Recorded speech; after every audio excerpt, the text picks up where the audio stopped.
Greetings YouTube, and this video is, I've been actually meaning to do this for quite some time now, but this video is, I was inspired to do it by Mestakina. He did a video on shielding, and I felt like I needed to do a video on shielding. Let's see, I'm a little inebriated right now, so drunk with the spirit here, but I shouldn't say drunk, but I am a little tipsy. Okay, I'm doing this video about shielding, and I learned to shield from an early age. When I was about 13, when I was first doing my meditations and my my martial arts training, and I learned to protect myself with air. I noticed that around my hands, the air currents would stop and swirl, and I would think about it, and they would continue to swirl around my hands, and then I'd move it up my arms and around me, and it just, as time went on, I envisioned clouds and the wind swirling all around, and finally, I learned to take my second element, fire, and I learned to make a double shield. And underneath the shield of clouds and swirling wind, I would have fire. Be like my aura that comes off me would go from this high to, we're talking 2-3 feet off me, at least.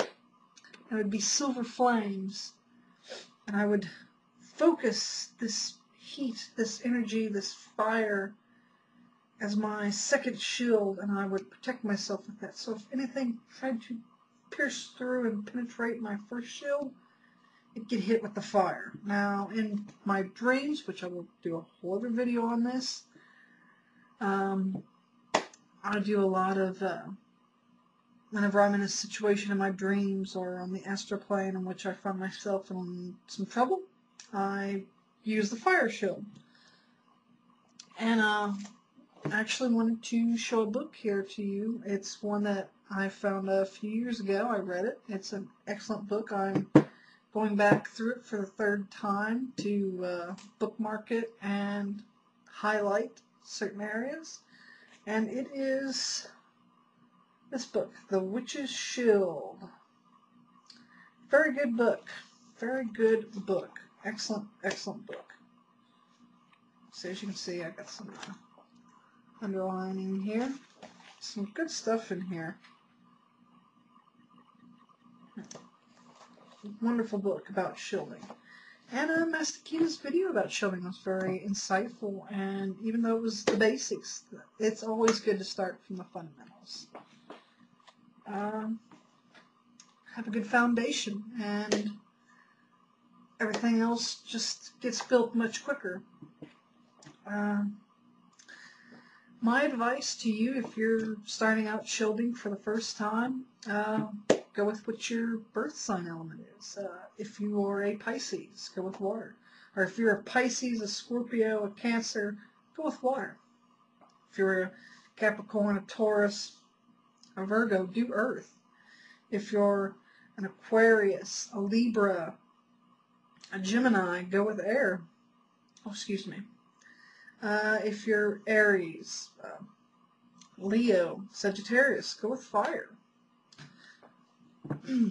But meditate upon your element and learn its lessons. Actually put effort into learning about it, and it will show you how to protect yourself, how to shield. That will come naturally. Came naturally for me, and I have 2 shields. If I wanted to, I can add a third one to it and a fourth, but I have the 2 shields. It's easier to maintain the 2. It's easier to maintain my energy balance. The fire shield, it's on me even right now. I can feel it, even though, yeah, I'm a little tipsy, but I can feel it.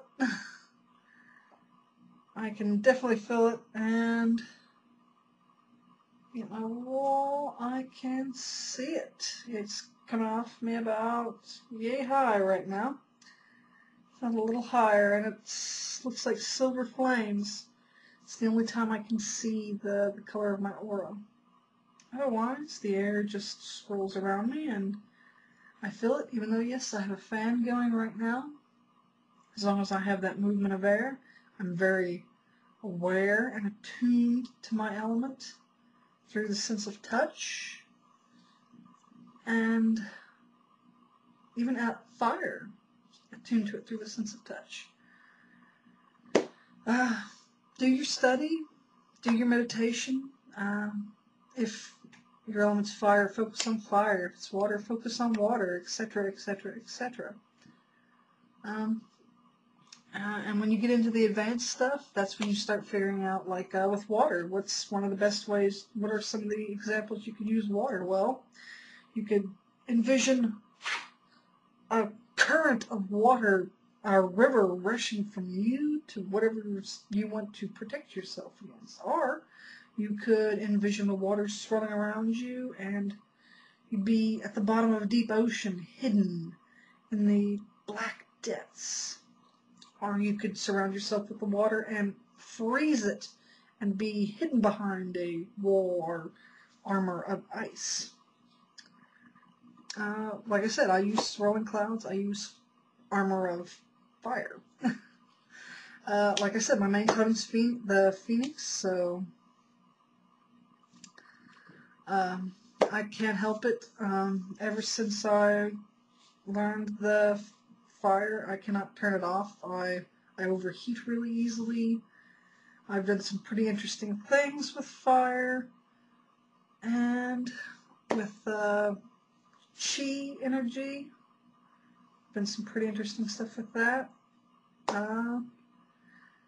Shielding's a wonderful thing. It'll protect you from psychic attack. It'll protect you from spiritual warfare, so to speak. It'll keep the negativity off of you. It'll just bounce off the shield and go off. It'll either reflect back to the sender, or it'll go off into the universe. So you can fine-tune your shield to redirect it back at the sender. That way you become a karmatic accelerator in that sense. And that's usually how I work my air shield. So I hope this has been insightful. I hope you take some time out to meditate and learn your element and get in tune with it. And to you, Mystikina, thank you for giving me the inspiration to do this video. And your video was excellent, wonderful. It's an awesome way to view the basics. If you haven't seen it, go to his channel and view it. To everybody, blessed be, and have a great day, night, whatever it is you are, wherever it is you are watching this video right now. See you later.